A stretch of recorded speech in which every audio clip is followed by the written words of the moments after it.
আবু জেহেল একদিন রাত্রে ঘুমায় না। তাফসিরে দেখলাম আজকে আবু জেহেল রাত্রে ঘুমায় না।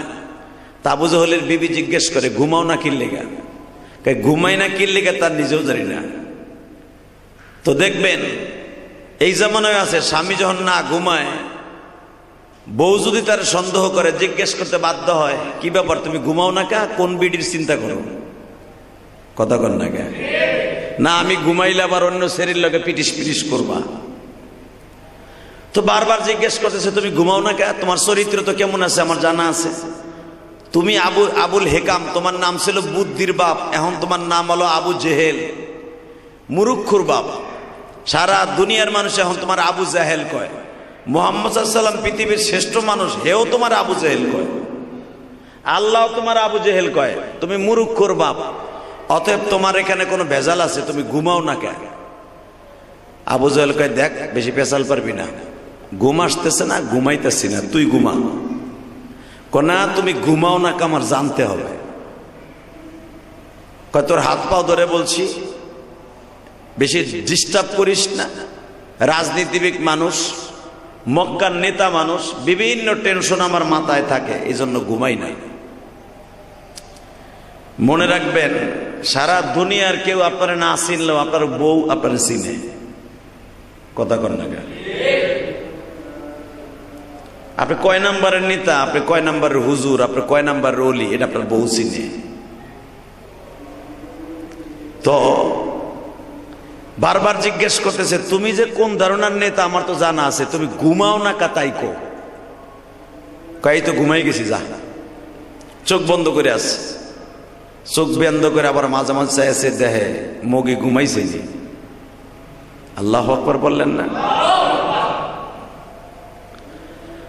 আমার ভাইরা মিনু মিনু করে তাকায় দেখে, দেখবেন চোখ বন্ধ থাকে, অনেকের কলব কিন্তু জিন্দা থাকে।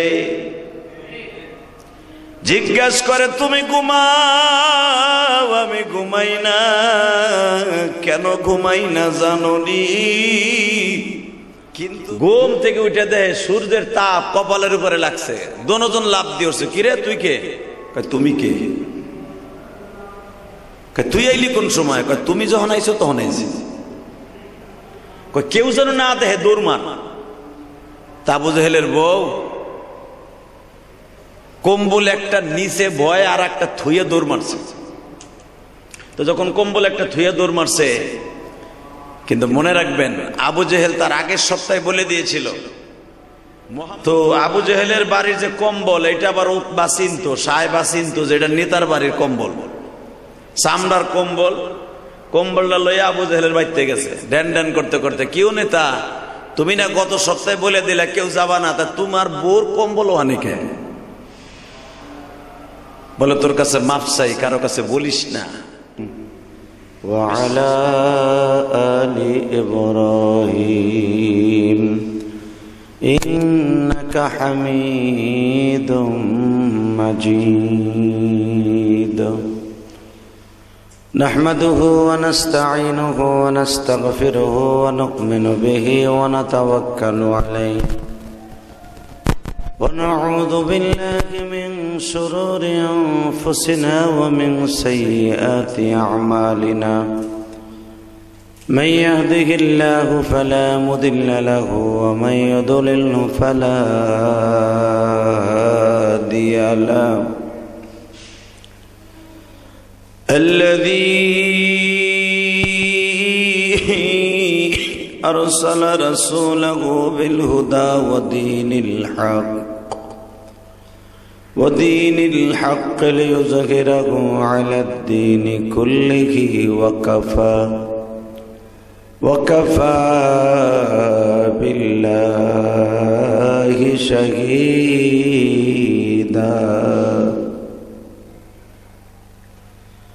أما بعد فقد قال الله تبارك وتعالى فأعوذ بالله من الشيطان الرجيم بسم الله